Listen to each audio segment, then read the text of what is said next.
really good example of this. I think we're going to move into him later. Is Weidman.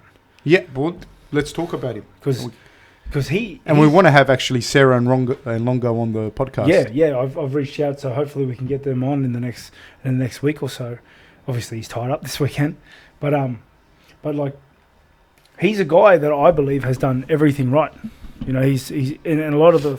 I can't say everything, but from the outside, it looks like he's doing a lot of things right. And in the octagon, especially, I feel like it's reflecting that he's doing a lot of things right. I think a lot of the fights he's lost in his last 5 or so. He's lost 3 in a row, I believe, and then beat Gastelum. Yeah, but then the one before that, he lost to Romero. So no, he lost. He lost Rockhold, Romero, Mousasi, beat Gastelum. And now he's up. He lost Jacare. And lost to Jacare, and now he's up. That's how it went. Yeah. And you know, and sorry, I just want to say, Romero, up there with some of the best middleweights. One of the best middleweights. Yeah. Mousasi, same thing. Gastelum, same thing. Jacare, same thing. You know what I mean? I miss it. Rockhold. Do you know what I mean? Like, he fought the killers. He's fought nothing but killers. I respect that run more than had he beat.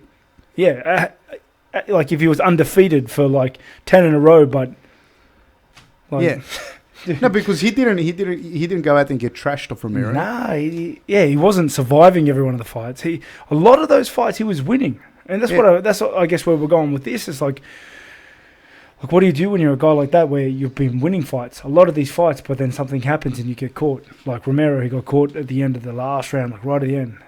Jacare, same thing. Like Mousasi, there was a touch and go, but that's he was another beating thing. Mousasi in the first round.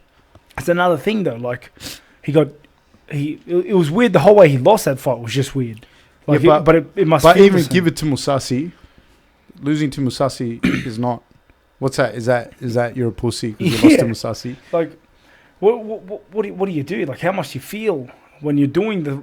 Yeah, you know, and we touched on this last week. It's that whole thing that this isn't a fairy tale. Nah, this isn't. You know, sometimes there aren't happy endings. We're 2 guys out there duking it out, and you can do everything right and still come short.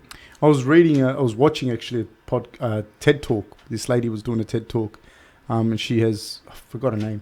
She's terminally ill, and she was talking about she's a historian, and she's saying like Western society, we believe like we have this thing that like everything happens for a reason and good things happen to good people, and if you do everything right, you're going to think, and like historically atrocious things have happened to great people.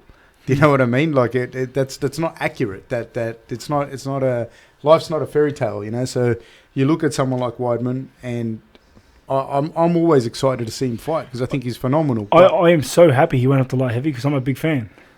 Yeah, and also good to avoid fighting him. Yeah, that was a hard fight.